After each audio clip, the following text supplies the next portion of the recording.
Cool. Actually that is good. So cool. That is actually good. All right. This is Sean, your host. Welcome to the I'm Dealing with broadcast. Hey, TGIF. The grind includes Friday, right? I have with me Trey, man. We're going to be going through a few things today. How you doing, Trey? How's things going with you? I'm doing good. It's hot out here in Corona, so trying to stay inside, especially with the coronavirus. Also, Oh, right, Make right. sure y'all wear your mask out there. Right? It's supposed to be, was it 104 today or something like that? Yeah, it's crazy. Looks like we're in Arizona right now. I know, right? We're all connected. Yeah, thank God it's not Arizona. Shoot, I'm about to evaporate, right? Yeah, all these water bottles going on in the back of my car right now. I'm gonna throw them away. They're getting too hot back there. God. Yeah, guys. So, yeah, we will get right into the topic again. I'm Sean, your host. And again, I have Trey with me. We're going to talk about the topic of, for men, when is enough enough? I mean, when is enough enough? I mean, it depends on what part of life you're in, because it really could be a number of things. It could just be your relationships. It could be finances. It could just be friends and family. Mm-hmm. There's a lot of points where enough is enough, and you just don't know where to go. That's what I feel like. Well, that's good. Well, I tell you what, yeah, we're going to dive right into this. When is enough enough? So let's start. Oh man, let's start with the job. Okay, so you're going through a situation on your job. You know how it is, where either you're getting bypassed. You've applied to, and I know you've experienced it already. You've applied to move up, to go to different things, to go to that next level and all that kind of stuff. I mean, and you keep getting bypassed, whether it's even looking for a job and you keep bypassed. I mean, how do you handle it? Because some people just throw in the towel, they tap out real quick. How do you handle it and say, you don't say, this is a straw that breaks the camel's back and I'm out, but you hang in there or whatever that is. I mean, what is it that causes you to not say, enough? I think in the beginning when you start to get looked past, the one time or the second time, it's kind of like you kind of get discouraged, but it's like, okay, maybe it was just the first two, but me, I've done it a couple times, about 5 or 6 times, and then you start thinking like, is it me or is it the job? Mm-hmm. And that's when you have to decide, is this job right for me? And it's hard. It's really hard of a choice to think about, because the second you leave, the second time you do leave, and you say this job isn't for me, that's when they want to call you and say, oh, we were trying to give you the position. So then you have to figure out, well, are they telling the truth, or are they just not wanting me to leave so they can keep my money low? Because we have families to feed out here. We can't be messing around and not providing for our families because they don't want us to move up in the world. Right, right. So you have to take it in your own hands. You can't let somebody else decide your fate for you. Wow. Yeah, I know, because, it's tough, because I know a lot of people, a lot of you men. Now, I'll talk to you men out there. Many of you out there are, ready to throw in the towel on, especially dealing with the job aspect. Let's just say you're trying to move up, or better yet, you're just trying to land a job because of the layoffs, the furloughs and things of that sort. So it's, what do you tell that man who's at the point where we're like going, enough's enough, forget it. I'm tapping out on this. I'm just going to chill. I'm not going to do anything. I'm not going to do nothing at all. What do you tell that man who is trying to progress, but they're hitting walls? What do you tell them? Well, the first thing I think that's most important, like I said before, is, do you love that job? Now, if you're there just because of the money, that's when you have to start thinking about, is this right for me? Because if I work for the city of Irvine, so I love that job for me. So I know there's been a couple times where they bypass me, but I love that job enough to where I just think about, okay, what can I do better the next time so this does not happen? So they have no choice but to hire me. And that's why I think what I would tell that person is, do you love that job? Because if you don't love that job, then it isn't for you. Okay, now what about the one that's looking? Now, the one that's looking? Yeah, what do you tell that person who is really, they're looking, they don't have a pot to piss in, they're really, looking for that next gig. I mean, what do you say to that person who just wants to just give up on even looking, what do you tell that person? For me, there's no option. There is no time to give up, especially like I said, if you have a family, there is no Yeah, time to give yeah. up. You can't just say, "Oh, well, forget it. I can't get the job." You have to. For me, since I'm still young, like ever since I turned 18, I made different options for me. I didn't just pick one way to get to where I want to go. So there was no quitting for me. So that's why I've never been out of a job more than a month max. I know some of my family members come to me, "Oh, I've been out of a job for months. How do you do it?" I'm like, I stay consistent. There's no days off for me. If I don't have a job, then I'm not doing something right. Grind, y'all, Grind. grind. That's the only way you're gonna get where you're gonna be. That's why I make no excuse for myself. If anything happens to me, I always blame myself. Never blame anybody else, because people in this world do not care about your feelings. None of that. They're gonna take advantage of you if they can. So what I just heard maybe you guys just heard it, but what I just heard is you actually blame yourself for not moving forward if you don't move forward. Yes. The first thing you do, you don't look for somebody else to blame, but you look at yourself. Yep, because the second that you blame somebody else, that's what you're gonna continuously do no matter what. Y'all hear that? And it starts to show, like, even the places that you do work, when you do get, because I have coworkers now that tell me, "Oh, I don't think they want to hire me. I don't think they want to do this," and they show it while they're at work. And then when I get around my bosses, then they talk about them. See, for me, they had nothing to say, nothing but good about me. Right. Even if they had bypassed me, I'm like, okay, next time I'm gonna do this, I'm gonna show you I can do it. And there's no excuse. Wow. Okay, so man, we can go all kind of different directions. Okay, so since you're talking about that, now you like a job. Let's say you love your job. So men, you love your job, whether you're a plumber, electrician, a stockbroker, an investor, a real estate agent, whatever that is, and you want to move up, but it seems like you've been blocked, and you almost want to stop. Let's just say interviewing for moving up or applying for that next position.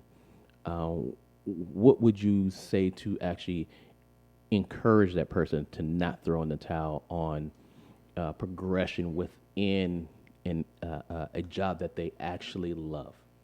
As far as progressing in the position that you have, I think what you got to do is find your weaknesses. Find your weaknesses. So, like I said, so there's no way for you not to get that position.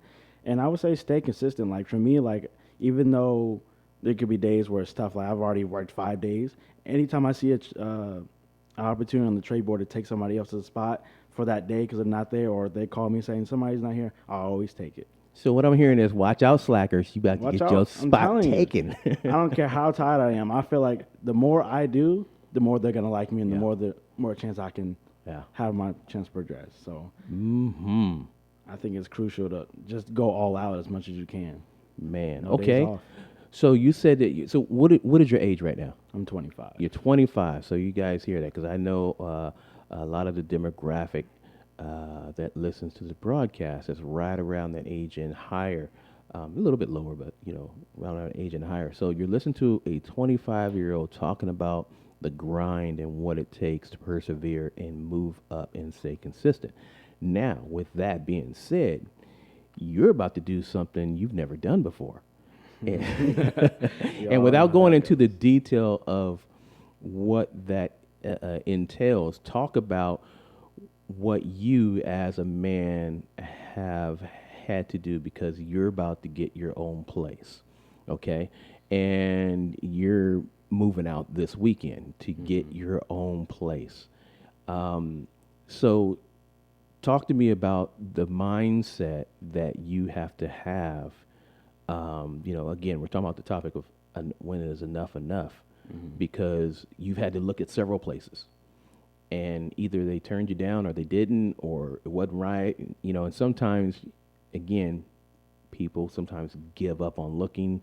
They give up on, well, I'll just stay here. Forget it. There's nothing out there. I mean, talk about some of the different bumps in the road that you've had to, and then all the changes that you're making to prepare yourself for what's to come. I would say for, looking for homes and things like that, there's been a lot. I would say more than jobs, there's been a lot of times where I just wanted to quit. Some of these places, because mind you, I have great credit. True. I have everything. That is true. Some of these places, they're ridiculous. they would say, "Oh, the rent could be 25, but they want 6 grand to move in." Yep. Like who, especially in this time, in this quarantine, who has the money for that? Right, sitting there, sitting in the So I under the mean, mattress. just going through that and needing the space for my family and things like that. It's just hard just to not give up because so many people turn you down. Because there's not that many options depending on the city that you live in. There could be not that many options based on your budget. So I mean, I think it all comes down to having the right mindset, like I said, and making sure like you just know what you're doing. You can't come out there looking blind. If nobody in your family or your parents has never told you, you need to figure it out for yourself. That's what I've always done since I was little. Like if nobody showed me, I'm gonna find out on my own, so I'm not stuck on my own. So that's what I did, and luckily it's crazy. The place I did find, I woke up one morning at 6 a.m. and I was like, I'm gonna do this now, because if I don't do it now, I won't do it for the rest of the day. So getting up and doing that, and when I saw that, I was like, wow, this place might be the one. So I told I told your daughter, I said, I think I might have found the place. I'm gonna go up there today. And we went up there, figured out the numbers and things like that, and it was all good. Signed the papers, got accepted, and they're on out. So now, but what have you had to do now? Okay, so let's just say now the ink is dry. Yeah. And many of you young men, maybe you've lived with your parents, grandparents, maybe other family, friends, whatever. But now that you have to do it all yourself, you're about to do something completely new, something you haven't done before because you've always relied. I'm not gonna say relied, but really kind of relied on others. The spices there, the pans are there, everything's there, and now you have to do it all yourself. Now, some people would get out there or get to the point to where they realize, wait, you mean I have to buy my own iron board? I have to buy my own iron? I mean, just the basic stuff. And they go, oh man, forget it, I'm done. So, what have you had to do to get rid of, to throw the thought out of, enough of this, to where you've had to, okay, so if I'm going to succeed in doing this, what have you started? What kind of foundations have you started laying? Well, before I say that, for all your young listeners, because I know I'm talking to a man right here that has his own place, you better start budgeting your money, because none of this stuff is cheap. When you see your parents go to the store, you might think like you're only spending $100, but trust me, the moment you have to get your own place, even if it's a small studio, you have to buy everything. You might get lucky and have a refrigerator. That's one if you're lucky. That's oh true. my gosh, we are so lucky. We had one. I mean, I have another one in the garage, but luckily they have a better one. So I would say buckling down and knowing your finances. That's what you guys do. And I've done that mostly my entire life. I've always had my own credit, had my own money since I was the age of 14. So I've kind of figured out how to do that. But I would just say more budgeting and knowing what you need to spend on what you don't need. Because I know, like people, like I said before, some of the younger viewers here, when you live with your parents, it's kind of like you feel like you have free money. Even though you might have like a cell phone be here, you don't really experience being on your own and having to do everything by yourself until you move out. So I think for you to be prepared, if you do have your parents in your life that actually care for you, go and sit down and talk with them and let them explain to you how it is to live on your own. Because I don't want you to go out there, like I said, blind. Go ahead, most testify, of you, Trey. Most Testify. Of you're lucky also, too, like being in a relationship and moving out is a little bit easier, but it's still tough. At the same time, that's another topic for another day, but just being by yourself. Because once you move out, you still might have your parents, but you're really on your own. Everything is responsible by you. True. So you have to take your own responsibilities and do everything you need to do for it to work. Because if you don't do that, you can look at some tough times. You don't want to not pay that rent on time. I'm telling you that right now. It's not a game. Wow. You guys heard that, man. And this is from, somebody who's 25. And, talk to those who feel like, why do I have to move out? Why do I have to? I mean, it's all good right now. It's all gravy. Talk to the ones who actually take it for granted that just to say, you're leaving to go do something, to accomplish something for you and your family, but then you have those who feel that they're entitled to everything that they currently have, like they earned it, and they're taking advantage of it in the wrong way, not taking advantage of it to where they're like, I might as well enjoy this time now and start stacking up my money for what's to come. Versus I'm just going to get everything I want, and and y'all need to provide everything else for me.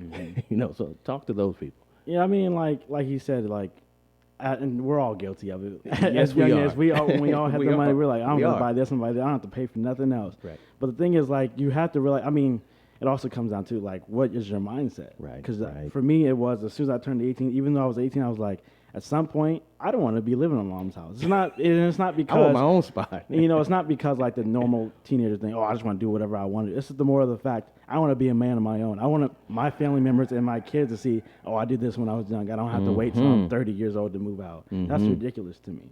If you don't have it together by at least around my age, 25, there's something really wrong. What are you doing with your life?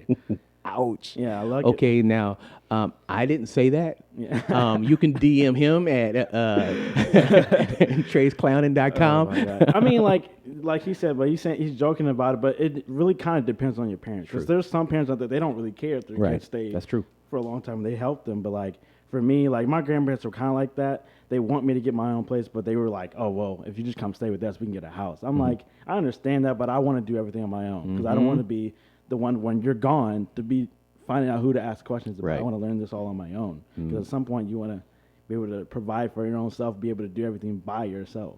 Mm-hmm. Ooh, man. Like I said, these people that's collecting money, they don't care about what you're going through in your life. They No, want they that don't. money on that date. No, you got They're that not right. playing. They want their money. Yeah. And if you want to live, you better, like I said, get your finances in order and have the right mindset of moving out and being on your own because nothing's going to be easy. There's going to be times where you struggle, even if you do have the money, but things can happen. So you have to be ready. That's my always thing. Mm-hmm. You have to be ready. Man, okay.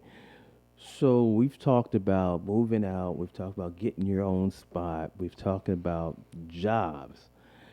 We're going to dive into the next portion of what we call things that would cause us to say enough. You know, we know about sometimes the job aspect of finding or landing a job. You know, certain things that, closed doors, a lot of rejection letters, a lot of rejected emails.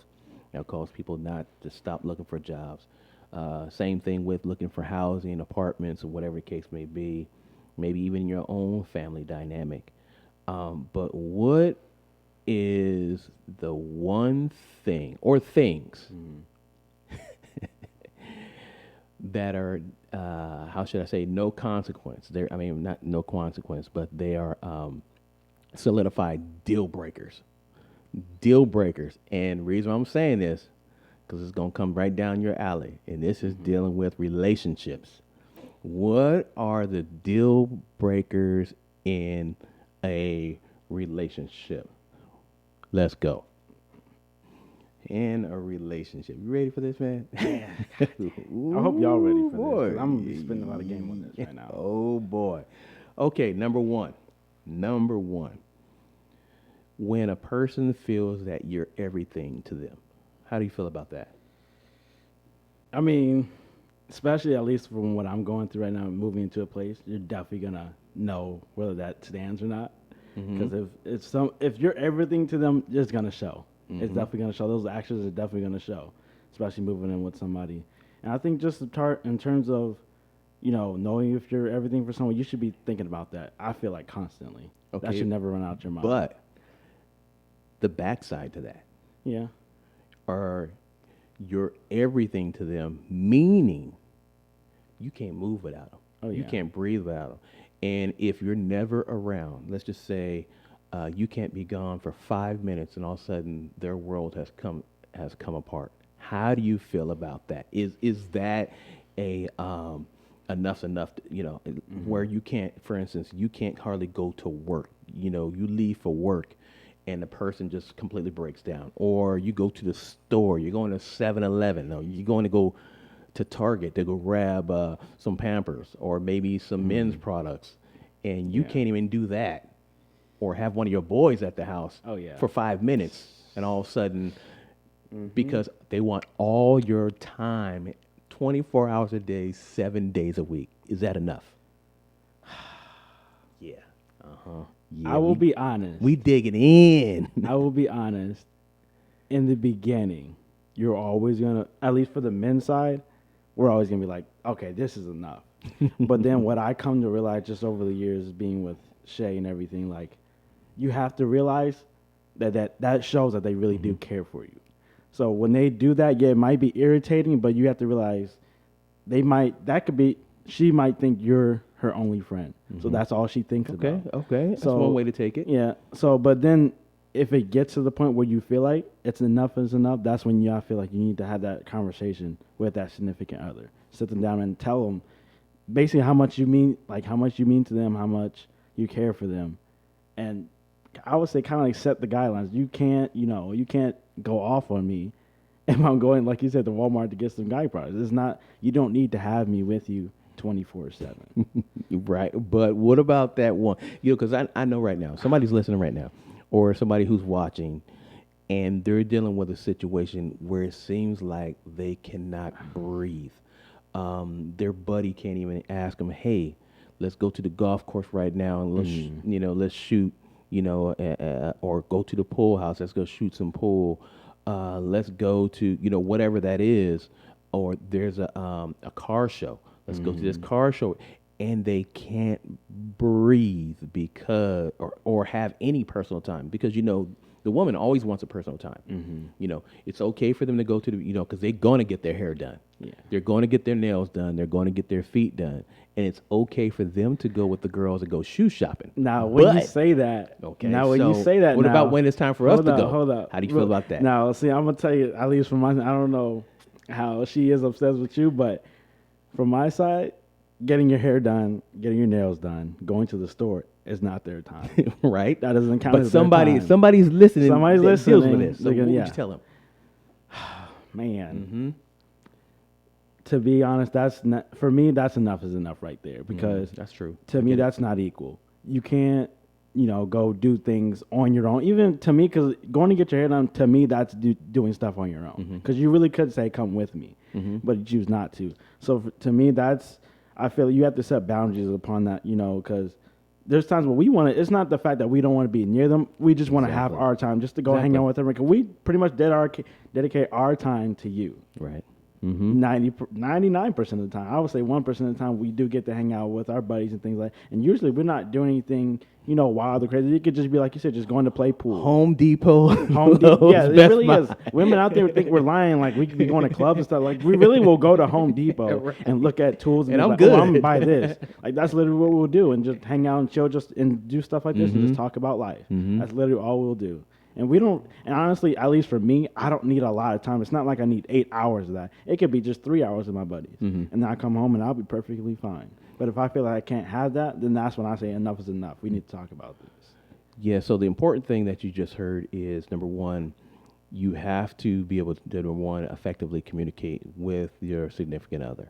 Okay, whether you're the woman who's listening to this or you're the male who's listening to this, you need to be able to effectively communicate and have a conversation because it needs to be equal, So if you're the male or woman who's listening to this, there needs to be a point to where you are, let's just say you're the woman, you're hanging with your ladies, but with that being said, that man should be able to allow time to hang with his boys or have some of that free time and understand that, yes, you're not going to always have the same likes, the same hobbies and different things of that sort, which makes you all individuals.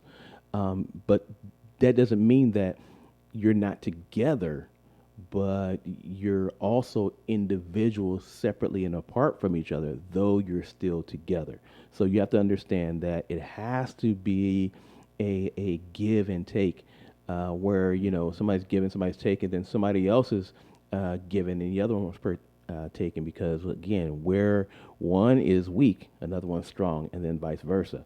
So there has to be some respect in that regard, but it comes down to communication. I'm thinking. And at least for me, like as far as the relationships I've had, I always feel like the more you're able to grow, hanging out with your friends and coming back home, the happier your life is going to be. If you're always with each other, I'm telling you, it's never going to work. I don't care what some of you men, I'll say men too, but like mostly women who watch YouTube couples, that you see them with each other all the time. But you guys don't realize, off the camera, I guarantee you those men are hanging out with their boys. They're not with their women every part of the day. Right. So the more you get to, experience just being with other people, talking with them, and then coming home, you're going to be more happier, with each other.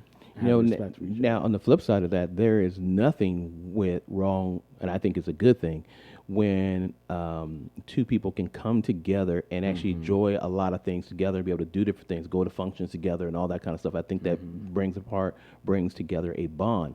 But there's also that time apart to where she can do the things that she would love to do with her girlfriends, and he can do what he loves to do with his guy friends. But then there's a time when the two of them will enjoy some of the similar things together, and then But then the other side of that is this: sometimes she may want him to do some things that he may not necessarily like, but she wants to spend time with him doing it.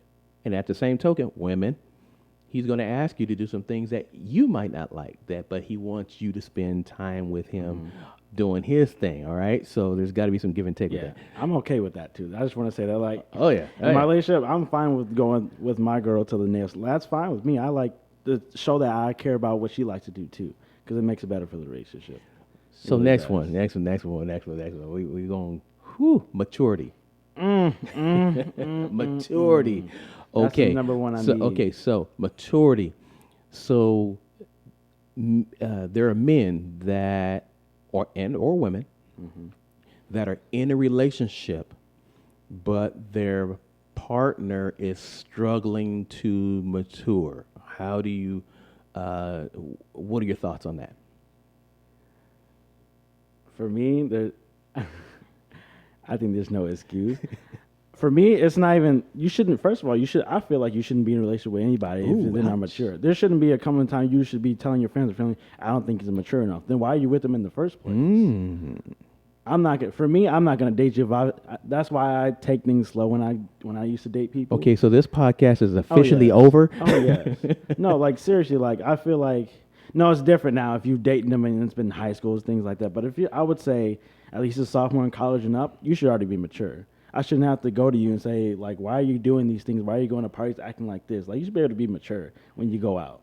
I shouldn't have to act like I'm the father and you're just a little child. Like to me, that's not attractive to me at all. Or she's the mother and you're Yeah, the son. exactly.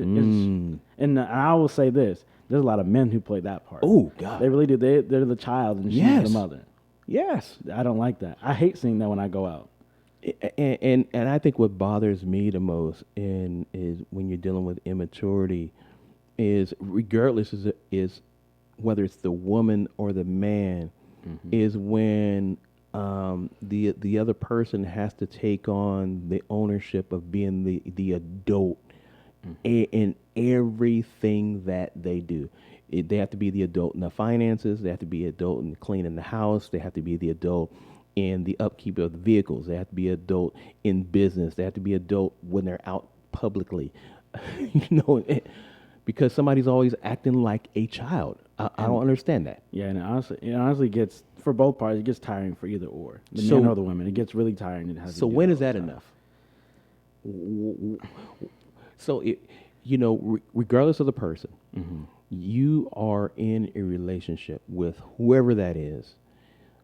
What is the first sign in maturity that you say, "Yeah, I'm good.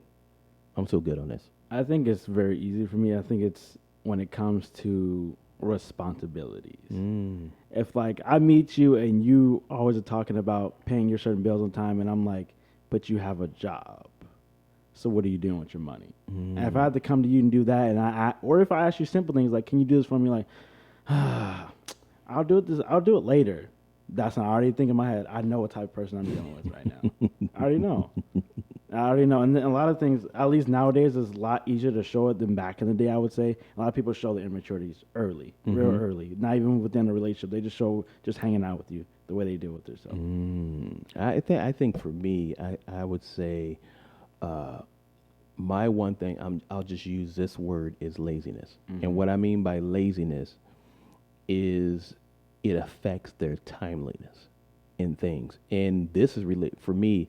This is relationships across the board, and reason why we've talked about, couple relationships, but what about your guy relationships, your other female relationships on your job, relationship with a boss or, maybe, the place you go to worship at, the church.